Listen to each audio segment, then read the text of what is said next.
doivent être apostates. Ils vont rejeter la foi. Il faut que l'apostasie soit activée auparavant.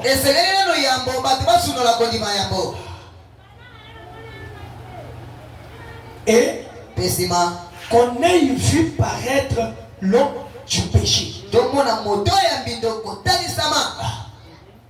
Un autre signe. On doit voir l'apparition de cet homme du péché. Un homme appelé l'homme du péché. Le fils de la perdition. On doit le voir apparaître. Il doit entrer en scène.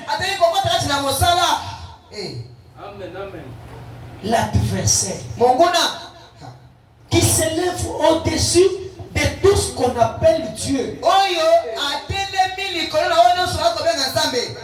C'est lui qui s'élève au-dessus de ce qu'on appelle Dieu. C'est déjà l'antichrist. Les lecteurs de la Bible connaissent déjà que c'est un signe d'antichrist. L'écriture dit concernant le Seigneur Jésus-Christ que Dieu l'a souverainement élevé. Il est élevé par Dieu. Mais ici, on dit qu'il s'élève. C'est lui-même. Il s'élève au-dessus de tout ce qu'on appelle Dieu. Ou de ce qu'on adore. Jusqu'à s'asseoir dans le temple de Dieu.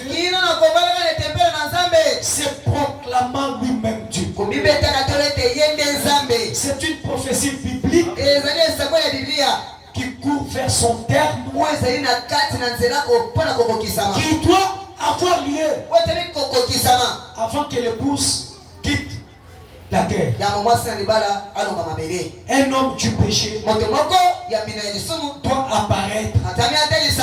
Un homme en qui la plénitude de Satan doit habiter. Comme la plénitude de la divinité était en Jésus, la plénitude de Satan, Satan va se personnifier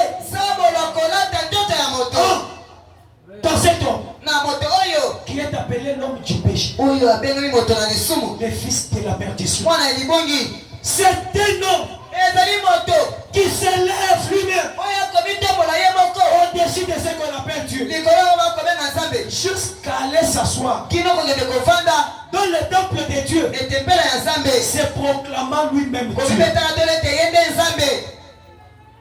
Écoutez ce que le prophète nous dit dans sa prédication, les actes du Saint-Esprit.